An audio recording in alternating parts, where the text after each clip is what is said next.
আপনারা একবার ভাবেন তো, বৃষ্টির পানি এই যে আপনারা দেখেন আমার বাড়ির দিকে ঢুকে গেল। এই যে দেখেন, আর অল্পর জন্য আমার বাসার মধ্যে পানি উঠে নাই। এই জিনিসটা আজকে আপনাদের সাথে শেয়ার করতেছি। আমি বাইরে ছিলাম, বাসা থেকে ফোন দিছিল, তখন আসি দেখতেছি আমাদের বাড়ির এই অবস্থা। দেখেন আপনারা কীভাবে বাড়িতে যাব।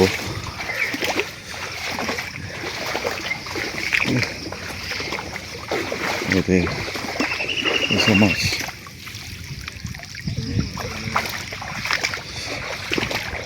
আর অল্প কিছুর লেগে বাসাতে ঢুকতে পারলো না পানিটা।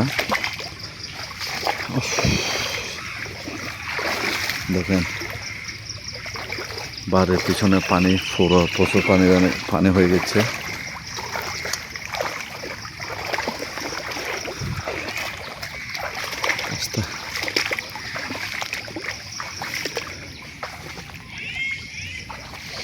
এই যে দেখেন বাড়িঘর কি অবস্থা।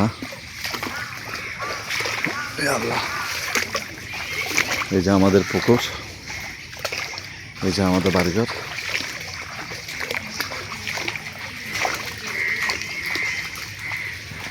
এই যে বাড়িঘর দেখেন আমাদের, এখানে পানি, ওই যে ওই বাড়িটা দেখেন।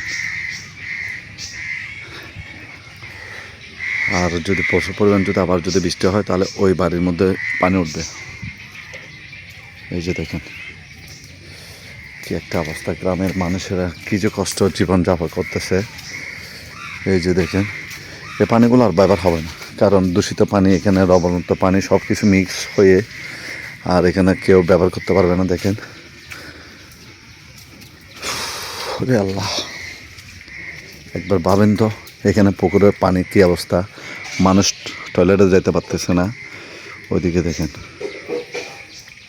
আপনারা তো দেখতে পাচ্ছেন আমি ওই সাইড থেকে এদিকে আসলাম।